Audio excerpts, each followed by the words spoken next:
guys, Rumblysuperset here, and welcome to the update 1.10 overview of Vainglory. So just like every other update, there are a bunch of small and large changes coming to the game. I'm going to go ahead and go over some of the key changes that are coming in update 1.10 of Vainglory. Playing with your guild in Autumn Season 2015 just became a lot more epic. By playing together with guildmates, you'll level up your guild, unlocking bigger and bigger end of season rewards. As you can see here, you can view the new rewards section and view the latter potential payouts. Then, grab at least one other guild member, that got easier, rep your guild, earn fame XP, and climb your way to huge glory and nice bonuses. On top of that, every 10 guild levels, you'll rank up into a new guild tier and unlock a new guild crest. What you're looking at is the Royal Crest, which is the first tier where the crest starts to get more elaborate. From there, it becomes insanely cool. And again, if I wasn't clear enough, 2 guild members can now queue without a full party to earn guild fame XP. Is that it? Heck no. Introducing the new guild heat mechanic. Perfect for guilds with active members wanting to earn fame XP faster. For a guild to truly thrive and progress into bigger rewards, it takes participation from nearly all the guild members. So, to incentivize participation and dedication, SAMC is introducing Guild Heat. This is essentially a bonus, enabling guilds with lots of member activity to earn fame XP faster. Warming up. If 60% of members have played a guild match in the past 48 hours, members gain a 10% fame XP bonus from guild matches. On fire. If 85% of members have played a guild match in the last 48 hours, members gain a 25% fame XP bonus from guild matches. As you know, the SAMC art team is always hard at work. Many people have asked for it, and the very talented yet rather intimidating Chainsaw, as well as Noxie and Just Insane, have blessed us with a beauty. Enter Star Queen Celeste Tier 1.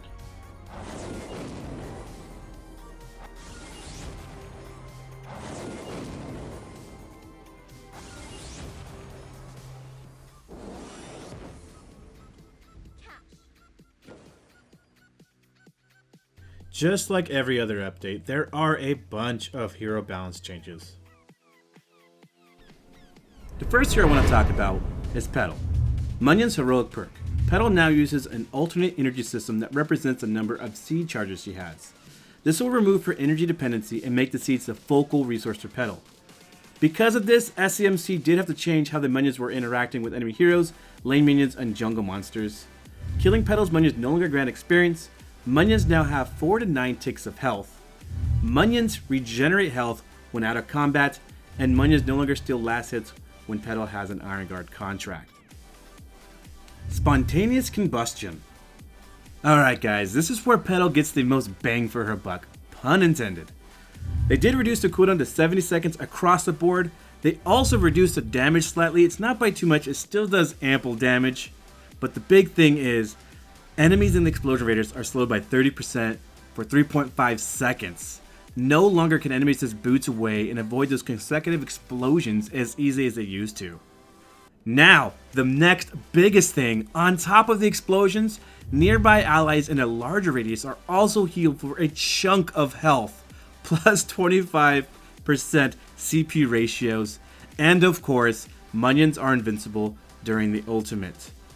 This truly brings the utility that Petal was severely lacking in update 1.9. Thank you, SAMC. The next hero is Taka. Taka has once again been in the crosshairs of SAMC. House Kama. Mortal strikes are no longer crits. They instead add 40 plus 25% of bonus weapon damage per strike. This bonus damage can critically strike per normal. Kaiten. Damage down from 75 to 410, plus 120% crystal power, to 100 to 360, plus 80% crystal power. Taka is now immune to debuffs while mid-flip. Kaku. Taka will now de-stealth if he receives damage within 0.4 seconds, down from 1 second. And finally, Celeste. Now we all know Celeste was the pinnacle of lane in the 1.9 meta. Don't lie, you know it's true.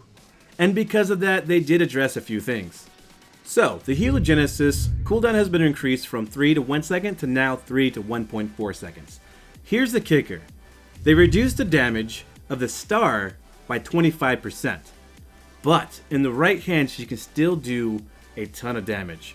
They increased the supernova damage from 175% to 220%. So even though her damage has shifted, it's much more rewarding for players who can land those supernovas. Solar Storm. This ability, as per Zekent, does far too much damage. That is a true statement, my good sir. There are already huge benefits to leveling up this ability from widening the trail. Because each star does AoE damage, multiple collisions already multiply that damage. So, the lead star damage is down from 300 to 400 to now 300 to 350. The trailing star damage is down from 150 to 200 to now 150 to 170. And energy cost to compensate is now 100 energy across all levels. These are not the only hero changes that are coming in 1.10. There are a bunch of others, but I'm not going to go over them. I'm going to leave them for you guys to check out in the update notes in the description down below if you are interested. And of course, there are item changes. The first ones being Eve of Harvest and Serpent Masks. As per SCMC, some heroes are so exceptionally good at lifesteal that their entire kit depends on stacking it. Celeste. However, other heroes are terrible at lifesteal, making that stat largely useless on them. They are reducing the permanent stackable always-on lifesteal and replacing it with a powerful but capped bonus. This does wonders for most heroes, but it wears off quickly for those AoE spells that dish out tons of total damage very quickly. The lifesteal has been reduced from 20% to 10%, but there is a new passive. Your next 600 to 1200, levels 1 through 12, points of damage has a 25% lifesteal. Recharges over 40 seconds. Serpent Mask weapon power down from 90 to 75, and Eve of Harvest crystal power down from 65 to 55. The next item is Minion Candy. In my own experience, in the previous 1.9 meta, whichever team has ownership of the gold miner would almost always Minion Candy right before an engagement. This would essentially become a fourth member of their team doing devastating damage, making most fights lean in their favor. Because the duration lasts a rather long 60 seconds and proved to be extremely effective in team fights, it wasn't even unheard of to see that team keep it Minion Candy the majority of the match. This would leave very little opportunities for the enemy team to steal a gold mine without risking an ace and pushing them even further behind. In update 1.10, the duration has been decreased to now 30 seconds, making it cost more work and effort to keep it Minion Candied, and giving the enemy team a wider area of opportunities. The next item is Flare Guns. They now permanently reveal near right enemy scout traps. So, think again before you clump a whole bunch of scout traps together, because one flare can reveal them all, and all that gold can go to waste. Flare gun duration is reduced from 12 seconds to 5 seconds to match the visual. Another big change was the Iron Guard contract. While stacking Iron Guard contract was an interesting strategy, it heavily incentivized stalling up the game and rewarded defensive play and 3-person wave clearing. Now, when multiple nearby allies with Iron Guard contract qualify to earn bonus gold, only the ally with less total gold will receive any. On top of that, heal per monster boss is up from 80 to 60 to now 120 to 200. There were also a few other items that were affected in update 1.10. I'm not going to go over those. I'll leave them in the update notes down below in case you guys are interested. Gameplay changes. Turrets. Turret barrier changed from 300 barrier generated per second with a max of 600 to 200 barrier generated per second with a max of 800. Turret barrier is disabled when minions are in range, not when damage is exchanged with minions. Turret armor is down about 15% across the board. Match start spawn platform lock. Players are locked for 10 seconds at match start. The shop automatically opens during this window, and shopping is the only action you can take until unlocked.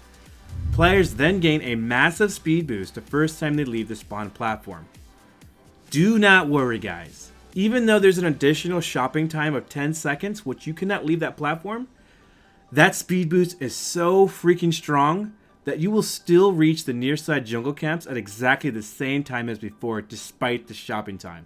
Trust me, you'll love it. Vein Crystal. The Vein Crystal now also has the same protective barrier as the turrets. And finally, there's now better Android support. Vainglory now supports Android 4.2 Jelly Bean, significantly increasing the number of supported devices. And that is it for the update 1.10 overview of Vainglory. I hope you guys enjoyed, and I'll see you guys next time. Later!